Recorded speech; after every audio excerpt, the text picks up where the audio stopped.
Usually it tells me how long a video can last. It's not even telling me, so we're going to just shoot for 30 minutes, call it over. This video is going to be talking about the second time I ever met Satan. It's going to reference one thing about happened the first time I met Satan. Before I get into that, I have to apologize. If you watched my last video, it's me debating on whether or not hell is real. Well, guess what happened? I made that video, and in that video, be aware of what you're saying. Be aware of what you're saying. Everything outside is an indicator what you're vibrating. The words coming out your mouth. Satan does it. His demons do it. Angels do it. People that are possessed by the Holy Spirit do it. Everybody does it. They will tell you their truth. Even if they're deceptive, they'll tell you their truth, if that makes sense. There's an ability here where you'll see through things. Even the purest lies, you'll see the truth that they're telling you. A lie. See that? Anyway. So in my last video, I talk about how I kind of went back on the fence because it's just so hard for me to handle the fact that hell's real. It is real. Hell's real. That's where I'm at. That's where I'm at. And you know how I know that's true? When I decided to jump back on the fence, in that video, I talked shit on Jesus, talked shit on the Bible, said fuck you, said fuck both of you. I don't mean that. I don't actually feel farther away from God when I believe that. It was just such a hard pill to swallow. In fact, what happened when I believed that hell was real, for instance, when I walked into the store and tried to talk to Michael, 1,001 distractions would try to stop me from talking to him, which is the indicator that that's true. When I stopped believing that, I walk up, nothing happening. Oh yeah, that's okay, as long as you don't pull my guy away from me. So that happened. When I stopped believing that hell was real, I walked down the street and felt the need to go get a beer. So I did. Then I masturbated later that night. I couldn't not pull away from temptation. It literally, weeks went by. I have not wanted to do anything when I'm in the grace of God. Instant I pushed him away, Satan came right back on in. Now that I believe back in hell, I don't want to do anything again. It's kind of like hot and cold. I'm like, hell's real. Don't hate anybody. No anger, no violence. Hell isn't real. Let's go drink. Fuck that dude. He really talked to me like that. I literally woke up this morning to go to a place to meet a guy. I was trying to work at a job where I would help kids with that were in abusive homes, and I'm happy that the universe was manifesting jobs where, because that's a perfect job for me. You walk by, hey miss, can I talk to you for a second? Oh, I don't want to help any kids, huh? Haha, gotcha, come here. Reeling it in. I thought it was perfect. And when I got there and I walked in, I had like my good vibes shirt. By the way, everything, I'm talking too much to this, so I guess it doesn't matter. The point is, when I walked in, even though there was all this resistance to get the resume, all this shit, a lot of indicators that it was kind of a bitch to get to, sometimes Satan blocks you from doing things. So you can't really look at necessarily resistance as an indicator of whether you're on point or not. God, when he leads you down a path, it's the path of least resistance. But Satan will, if you're really on mission, Satan will try to stop you. So don't let resistance outside of you be an indicator whether you're right or wrong, necessarily. Because sometimes you're right, and the fact that your phone stops working, it cuts out in the video feed, the Wi-Fi disconnected, my car stopped working. I try talking to somebody, they go, ugh, whatever. There's a lot of what the fuck going on. That's usually an indicator that force is at work. The devil rules the material world, so your phones, your stuff, your lights, everything. So usually when they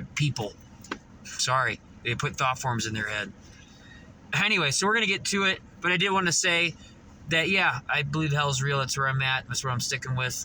My last video was an attempt for me to try to get back on the fence. I said some of the dumbest shit I ever heard.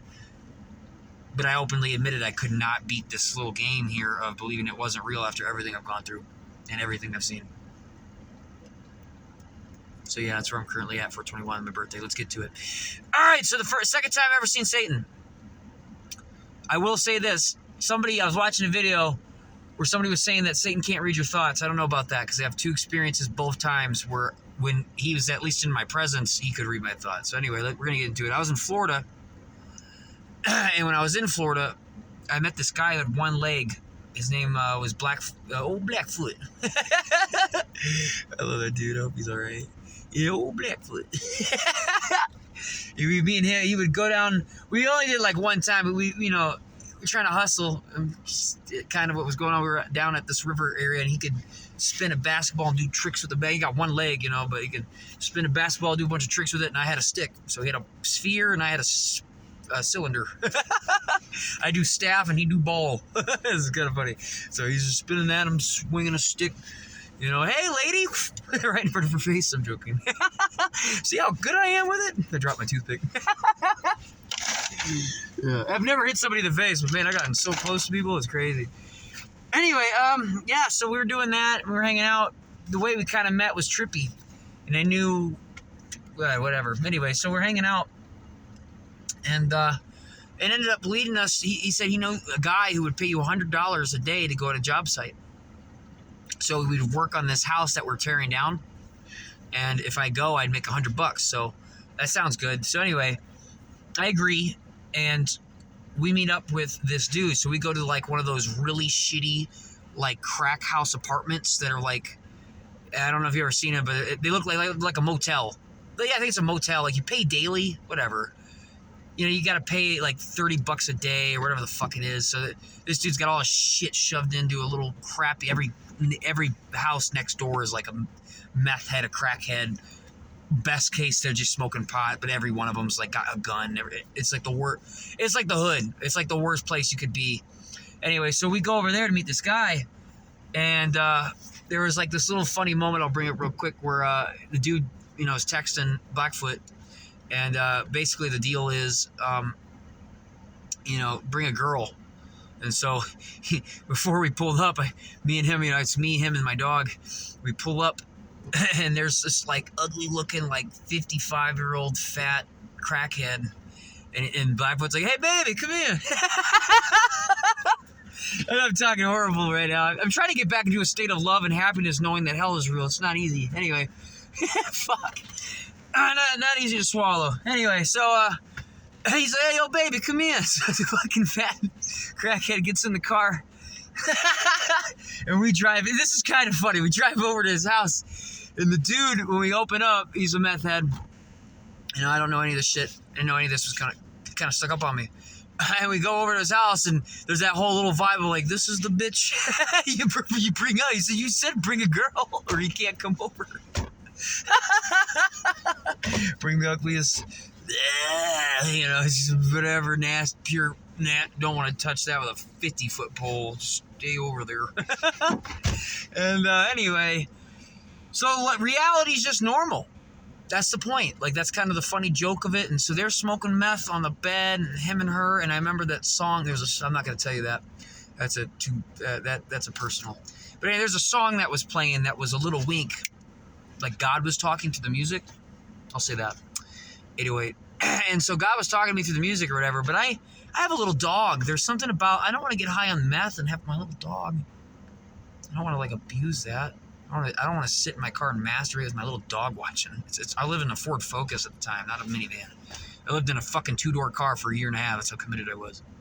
So I ended up taking a walk out in the woods, and I remember I did iron palm on a log. Like I sat on the log and was just doing my hands. I like smacking my hand. I want to break bricks. Now that all this is hitting me, I haven't done a lot of hobbies in the last... I've kind of been so lost out of the material realm, I don't even care.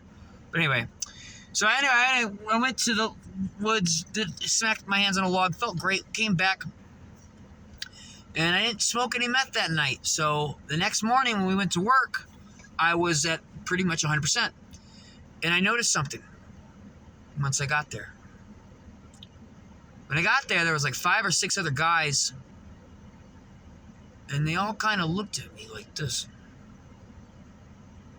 So Blackfoot's cool, I'm cool, but when I got there, every person kind of had like this energy. Not like pure pissed anger, but just we're not friends. Kind of like I just walked into a prison yard, but they're being more subtle. And I noticed that there's a weird gang stalking vibe coming off of them. And throughout the whole day, I noticed that all the tasks that I was assigned to doing on this house were things that would kill you. For example, that meth head who I was talking about, and at the crack motel. When I say the meth head, we're going to be talking about him because there's other people on there probably do drug. But anyway, there's Blackfoot, me, the meth head, and a bunch of randoms. So anyway, the meth head, he did something like, for instance, we're tearing down, we're taking these doors that are like heavy wooden doors. They're up in the attic. I'm walking up these wooden steps. My foot falls through one of the fucking steps, just trying to get up through this attic. So, and they tore out a whole floor underneath it. So if I were to fall, I'd fall like 3 stories into like all kinds of shit and die. And I remember I went up there and he had a little dolly and he loaded all these fucking doors on top of each other. Heavy, like 30, 50 pound doors. And he loaded them all up and he goes, yeah, you go down there. And it just seemed really weird. He loaded all these doors and was like, yeah, you just stay down there and I'll drive. And I remember I cut my hands. I got all kinds of injuries, little indicators that this was off. Little indicators. They get worse. You get drunk, you stumble, you trip, you stub your toe, you get in your car. Ooh, they get bigger, don't they? Yeah, be aware of that. It starts out small. Gets worse. So anyway, I'm getting just all kinds of fuck-ups, like even when my foot went through the store, cut my leg, whatever. And I remember I was like, no, take a fucking door off that. Take a few doors off that. He didn't like that idea. But I refused to do all that. No matter what he said, everything he said, I was like, take some weight. Took some fucking doors off. Fine, we'll do it your way. And we got the doors down. Well, eventually it led to us dropping doors by a rope or whatever. Let me just say it like this to get to it. The whole fucking day, I felt like they were trying to murder me. I felt like this guy was trying to murder me in this house indirectly. And I kept avoiding all the things that would get me killed. And every other guy working there was just staring.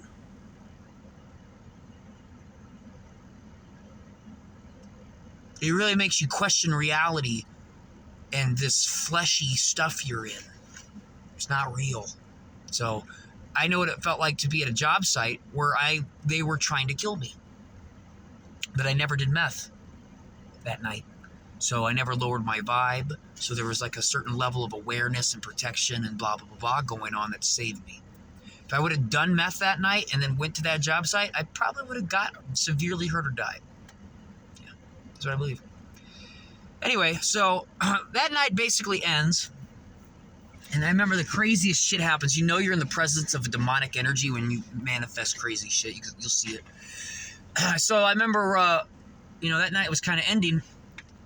And so we're all in the car. It's me, Blackfoot, and that meth head. And we're driving back, and he tells us to go to a certain place. So he gets out the car. The meth head gets out the car. He starts talking to somebody at a whole other motel, completely different motel. And I remember while that was all going on, I think some woman, I don't really know how this played out because I know it was in the car. I don't remember now. I don't know if the Blackfoot got out the car. Yeah, I think Blackfoot got out the car for a minute. There was like a whole moment there. And so I'm waiting, and some lady, black lady, comes up to me, big fat black chick walks up, and she asks if she can get a ride to the gas station or whatever, like a gas station, like a weird supermarket gas station. And I go, yeah, what for? She goes, I need to get some cornstarch. And I was like, why? Because she's like, I like to eat it. It's like the weirdest shit I ever heard in my life. It's funny because I have a story when I met Kevin in Florida where we were going into a store and me and him could both see that there was a demonically possessed homeless dude. And he's like, yeah, can I get some olive oil? He just wants to drink olive oil for some fucking reason. He just wants a whole thing of olive oil to drink. It's a real story. So this chick was kind of weird, off, wanted cornstarch to eat. And so I drove her to a place, she picked up her cornstarch and she was eating it right out of the fucking thing. Like, this is the weirdest shit ever, like, right? Like, let it be Satan to get you to be addicted to eating dirt or something. Like, this is what I'm talking about. Anyway, so, just for the amusement, I don't fucking know. Anyway, so, I drop her off, I go back, Blackfoot gets in the car, and I'm talking to this meth head, and the conversation is kind of going a certain way, and that conversation is playing out to where I'm basically leaving with my $100 that I got from the boss. for working that day. And I'll never forget, this is how I know Satan can read your thought. This guy wasn't demonically possessed. This guy had Satan energy on him. I'll prove it in a second, as best as I can. But there's other moments I met. Those are demons. This is Satan, but it's very low key right now. Anyway, so that's kind of being hidden. And there's a level here where he doesn't want to show too much. And so I remember he's kind of sitting outside my car. He's looking at me, and Blackfoot's on the right of me. And I thought in my head, whatever it was, I thought in my head that I'm going to leave. And I watched this guy go, and then ran really quick. It startled me. Like the instant I thought it, he fucking ran, went into a house real quick, knocked on the door. Guy came out, and he was like, blah, blah, blah, blah, blah. And now all of a sudden, they're both in my car. Like the super slick way of Blackfoot going, hey man, come on, that's a good deal, but whatever. Like, even though I love Blackfoot and he's not like a demon, he's still following the wrong crowd. And there's this energy of that's how Satan knew I would fall for this whole thing, knowing that I like him. Anyway. And so all of a sudden they're in my car. I know he can think thoughts because, like I said, I have another story about Satan. I haven't had it with demons or nothing. Outside of me, whatever. Anyway, so anyway, I'm kind of like brain fart a little bit. Oh yeah, the first time I met Satan in the backseat of my car, I knew he could read thoughts. They say he can't, but I don't agree with that because I have two of them where he does. And what happened was, like I said, I had a female heroin addict possessed by Satan in the backseat of my car. I don't know how to describe the horror of it, but I was looking in my rearview mirror. And, you just, like, when you look at a female and you see, like, a man, that's not that Satan's a guy, I guess. They say he's both. I don't fucking know. I don't care. He's the foremost one. The point is, I look in the back seat. It's not like I'm looking at a woman. I'm looking at this face. There's like in a girl in the back seat of my car. I'm looking at that in my rearview mirror. I'll never forget, I was looking at her, looking at me. And I remember I thought in my head, I'm thirsty. And I heard, water, water, water. She wanted water.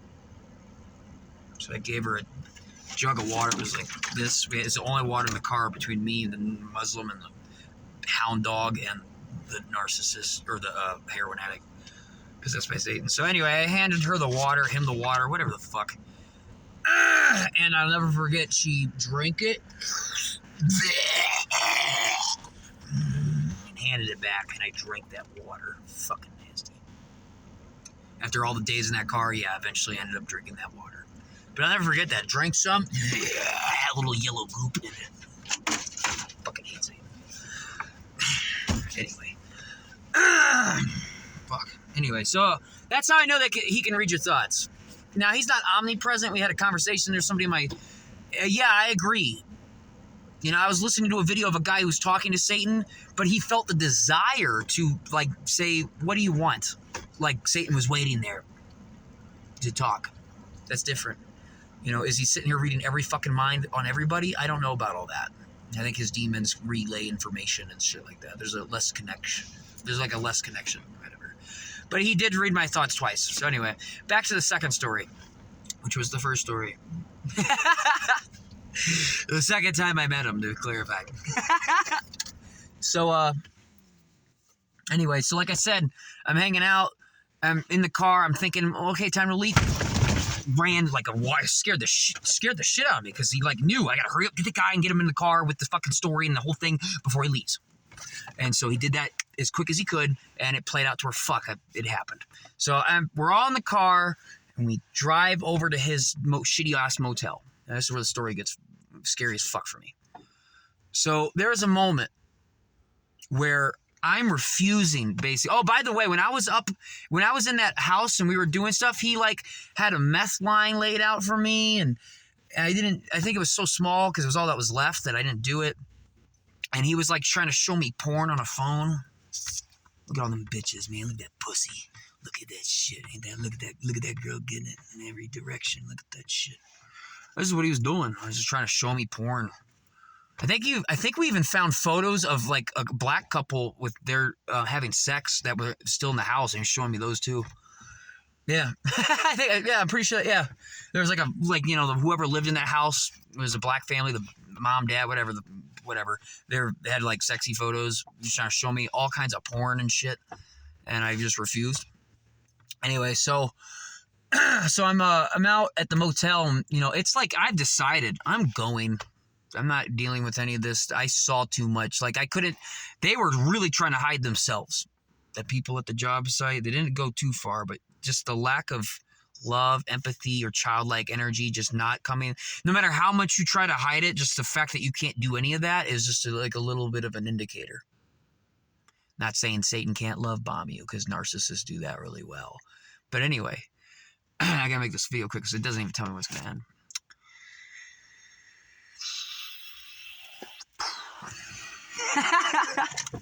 So anyway, I'm talking to him, and I've decided in my head I'm leaving. And I'll never forget, I got to hear Satan's slick talk. This is going to reference one other thing. I didn't want to bring it up, but I have to. It's important. It really brings up the fact that this wasn't a person I was talking to. So I'm talking to him. I think Blackfoot's in my car, one-leg guy. I think he's in my car. And I'm talking to this guy, and like I said, I've already decided in my head that I'm saw too much shit. I'm not going back to that job site to make another $100. And so he was talking to me. He goes, listen, I already know. You're going to leave. I know that. Like he just admitted it. He's like, I know. You're going to leave. Let me tell you something. I've been where you are. You should listen to me. I have a rule. If you know me, I studied an audio tape where the first rule is who do you listen to? I heard it every day, 13 hours, 35 times. A 13-hour audio tape of who do you listen to? Who do you listen to? Who do you listen to? 13 hours of that shit basically for 35 times. So it's ingrained. So the fact that this fucker would say, listen, I know you're going to go. I already know. You're going to leave. I've been where you are. I've been in your shoes. And he told me earlier that he had a story like similar. I've been in your shoes. You should listen to me. You have $100. That's going to go by quick. How about you wait and work tomorrow? You'll have another $100. That's $100 more than you have now. Doesn't that make sense? He had this speech that was logical, rational, made total, logical, practical. This is the earth realm you live in. You need $10 in gas to make it to a certain distance. What the fuck, obviously, right? Like, this is the most logical speech that was so well said, salesman style. He was a salesman. That I'll never forget that speech. I might not say it word for word, but that's basically what he said. It was so slick. The slickest thing you ever heard. Perfect salesman. Perfect. And I'll never forget, God gave me eyes to see that day, in that moment. In that moment when he was like, listen, you only have $100. So how about you stay tomorrow? And you'll have another $100. That's $100 more than you have today. When he was saying that whole speech, his face was like this. But I saw this thing. When I looked into his eyes, it's going to be hard to explain. When I looked into his eyes, there's his human fleshy face, pale from dope and all that. There's this whole other demon. Almost like, you ever seen Chronicles of Riddick?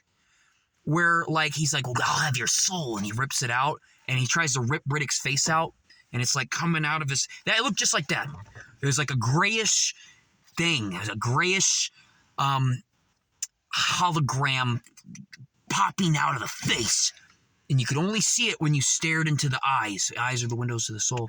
So when I was staring into his eyes, there's this whole other fucking face just sitting there. Listen, like he's talking. Listen, I have $100 more than you. That's how it sounds. But I'm looking at this thing, and it owns life. The whole time he's talking, and my heart dropped. The scariest fucking feeling you'll ever feel looking into that fucking thing. Other demons, when you look at them, if you ever met a ghetto gangbanger who, rape you and rob you, you'll see it in their eyes that they suck ass and you don't want to fucking deal with them. This thing's different. This is like fear gripping you. Grips you, 24/42. I'm looking at this. My heart's dropping. I can't speak. This thing's like fucking, it's like it's so surreal. Like I'm living reality this whole time. Everyone's touching, playing with physical stuff. Wait till you have a moment like this in your life. You'll fucking question all of it. So anyway, yeah, I saw this horrible thing shifting with the face of the guy talking, but there's this other thing here talking. And I never forgot that dude got, the feeling was, if you go to that job, you're going to die. And there's going to be painful death. Now that I believe in hell, I think I would have went to hell. I mean it. Because that's the feeling, was the most torturous, tormented.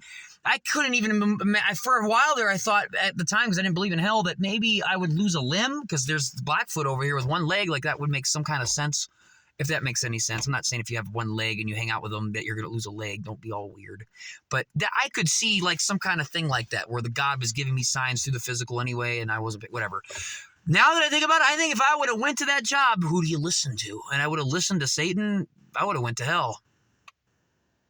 I can't describe to you the amount of pain, suffering, and torture I saw in the fucking thing's eyes in my life. You would have to, even for $1 billion, I wouldn't go back.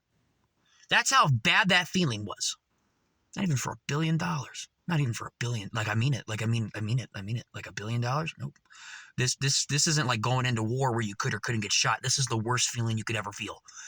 There's nothing on planet Earth. It's like, I don't even, did I need God's help? Because like, I swear I do. I don't take it away. It's just like, fuck, like you couldn't force yourself to go. If you were to wheel me over there, I'd be fighting you away.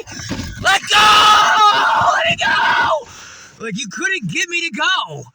No matter what, you couldn't bribe me. If you were the biggest guy, I would do whatever. I'd bite your nuts off. I'd pull your pants off, try to bite your dick off to keep me from going there. That's how scary that felt. Anyway, that was the second time I met Satan. I'll never forget. Smoothest talker in the land. He is so fucking good at talking. Yep, but God gave me eyes to see instead of ears to hear that day. He let me see it instead of hearing it. You know, maybe if I heard him going, whatever, but no, he's smooth, doc. Really smooth. Sexy smooth. Best little speech I ever heard anybody else say outside of myself. It's a little cocky. But seriously. Yep.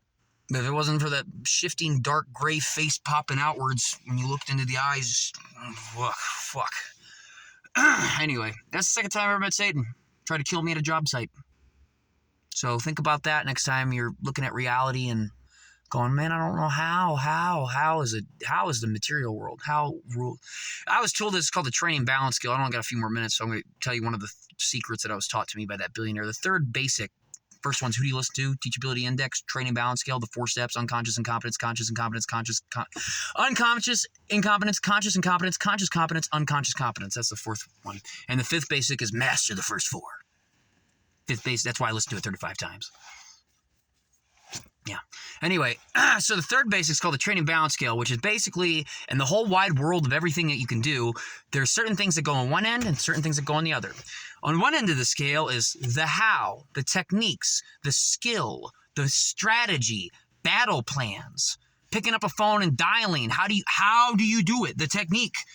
How do I flip the egg in the pan? There's a technique, a skill. The physical realm. How do you do it? The other side of the scale is the why, the motivation, the energy, the feeling, the thinking process. Like more internal things. You know, and it was revealed to me that a lot of that shit's bullshit. 99% or even 100% of all success comes from focusing on that side, not the how. Not this. You know how many people work at a McDonald's and they're like, I need you to do this, blah, blah, blah. And they're like, okay, I'm going to take your information like you do from one hard drive to another and another and another and another, and it just gets corrupted over time because you're just copying. Think about it. Like, if you were like to be the most famous person in the world, you had to not copy anybody at some point. You might have said, oh man, that Gordon Ramsay knows how to cook a meal, so I'm going to listen because I don't. Good. When you get to his level, great. Eventually, though, if you want to beat him, you're going to have to go your own way, aren't you? A lot of people in this world are copycats and mimics. They see somebody, they get jealous, they try to do the same thing they do. They're not being their authentic self. Anyway, so, for instance, when I, for instance, I'll even give you an example of training balance skill gone wrong. When I was in Walgreens, please, if this cuts out, I'm posting this, so I love you. But if I was in Walgreens and when I met the guy who was asking people for money to donate to kids that were in abusive homes, I immediately, right when I walked in, I saw for children on the thing. I was like, oh, they're gonna get me. Like if I walked up and it said, hey, would you like to donate to college? Oh, programs where they program people for dumb shit so they go to hell in the end of their life because they're focused on the material realm and being like stupid. No, I hate that shit. I hate program schools. I hate schools. I hate all that shit. If you got to where I was, you'd realize that shit's like the worst shit to... Isn't it funny? You know what the Missouri lotteries pay off? They go to schools. Yeah. A lot of lottery systems and stuff, they'll pay to schools. Anything to program people that's not right. Yeah, it's always that shit. It's not about starving kids. It's usually that money... It's not about sex trafficking. That's what this guy was doing. Sex trafficking kids. There's a good... worth my $22, and I did, so I paid him. But I noticed he had a fault, which was he sucked ass at communicating with people. You know why? Because he focused on the skills, the techniques, the how. He explained it to me. He's like, oh yeah, we're going to talk about the 5 different types of people when they walk up. There's 5 different types. There's the shopper. There's the guy who's getting something for somebody else. There's all these techniques and bullshit. That's what I knew from learning about the training balance scale 35 times on a 13-hour audio tape. I got to the point in life where I realized that most people you don't fucking listen to. And when they tell you this is how you sell a car, you say, oh, okay. And you say, fuck that guy, and you do it yourself and you sell more cars. That's usually what happens. So at a certain point, sometimes you have to sit there and be humble and realize somebody knows something you don't. That's right. Get on your knees, bitch. And, that's kind of like when you meet God, you'll realize that real quick. I'm better than you. No, you're not. I'm not. Anyway, so he failed. People would walk by and they go, oh no, because he would be like, hey miss. There'd be an energy. You could feel it. Like I said, it's the thinking process, the emotions, the feeling. It's the why are we doing this for kids, dog? Not the proper technique of, hello, ma'am. Do you have 5 minutes? No. Okay. Good morning. That's what technique will get you. That shit. So anyway, when I went to go get that job, I realized why that vibe was there with Brody. That's the guy's name who's, anyway. And I was like, man, it sounds like a great job. As long as I don't have to deal with anybody else and I'm just sitting here doing my own thing, I'd be like, oh, lady. I love the dress. That's cool. And when she came back and she's buying her stuff, I'd be like, I'm going to get you before you go out the door. And they'd be all like, yeah. I'm waiting for you to buy that last stupid item to try to get you. That's what I would be doing. And they'd probably laugh and not feel uncomfortable. And they go, all right, what are you doing? Thank you. We're helping kids. I know, guilt trip. Come on. It's only $22. I wouldn't be selling this if I didn't believe in it. Come on. $22 is going to help out these kids. I mean it.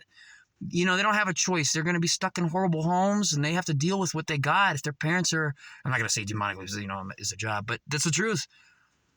These kids are dealing with shit, and because of the way society's built, they're stuck with it. In the most important years of their life, they're getting programmed. At least donate a backpack full of food for them. You don't know what some of these kids getting raped and all kinds of shit by their parents. It's horrible. Would you donate? That's how you really talk to people. It's called authenticity. Training balance scale. That's what that taught me. So anyway, when I met the boss of this guy, I drove out of my way. I had to get a fucking stupid resume and put it in this fucking stupid paper last minute, 30 minutes before FedEx fucking closed. And my resume's full of lies because I put it on there for, so I was going to tell the guy all the truth because I'm a truthful person. The moment I walked in, I was wearing my Good Vibes shirt and because it's the best clothes I got. And he goes, ugh. Right when I walk in, he goes, oh, I see Brody didn't tell you what to wear. And my first thought was, oh, fuck this guy. I don't care. He was a Christian, too. There's a bunch of walls with him shaking hands. That dude ain't no fucking man of God. I tell you right now, you don't change, you're going to hell. He's going to feel it anyway when he starts to die. He's going to feel that shit, hopefully he's maybe wise enough to know to say the name of Jesus to get the demons away from him, and maybe get that little dot of light to start growing. Every person that goes to hell that asks for Jesus gets the same thing. There's like a pin. There's like a pin of light, like a needle point of light, and then it gets bigger. And usually the demons that are near you go, fuck this, and they get out of there. And then Jesus saves you if you actually meant it. But most people don't mean it. So it doesn't happen. That's like your best bet. But if you get too far into hell, it ain't going to happen. So just saying. Anyway, so yeah. I was sitting here thinking that. I'm like, I'm not working for you. 12:03 on the clock. I'm not working with you. And fuck that guy. And so I wrote on the, never mind, I didn't like the way you talked to me, face on the resume. He said, yeah, go back in the office. Like, he literally talked to me. I realized this is the guy that's going to train me. This is the guy that's going to tell me these techniques and these skills and strip away my authenticity. And you're fucking up money going to kids. That's what I realized when I met that guy. I said, ain't that funny? Your fucking own pride, ego, and that dark, evil, demonic, whatever the fuck that's in you is passing down skills, techniques, how, logic, science, all that bullshit on the wrong side of the training balance scale to people, so that when they do go out and do this job to actually help people that are in need, they come off really cringy and weird. And makes people get pushed away automatically. Ain't that weird? You live in a world where somebody has a good deed and they're trying to do a good deed, yet the demons inside of them are causing problems to make sure it doesn't even happen. Ain't that trippy? Even in a world like where that's happening, like helping kids that have been raped or sex, even there, that's like the highlighted point for a demon to be obviously taking over some fuck to make them all self-ego, self-driven. You know, oh, I can't believe this, a shirt. Oh, my materials, huh? The materials that I'm wearing are pissing you off, right? Not the authenticity or none of that shit's. That's why I don't like you. That's the immediate moment I met him. I was like, oh, total other side of the training balance scale. I gotta go. 36:39. I love you. Anything I want to say before I hang up? Ooh. Yeah, I mean, I want to tell you, spread the word of Jesus, but save yourself, dude. Build a relationship. Build a relationship with God. Watch what you say. See how you'll see it. Like I said in my last video, I take it back. I really want to question hell, but then my life went to shit almost immediately. I go back into believing in hell. I'm a little uncomfortable, but God's with me now. Yeah. I love you. I got to fast, so it might be a minute before you watch another video, so I got to go. But I love you. You're going to be fine. You'll be just fine.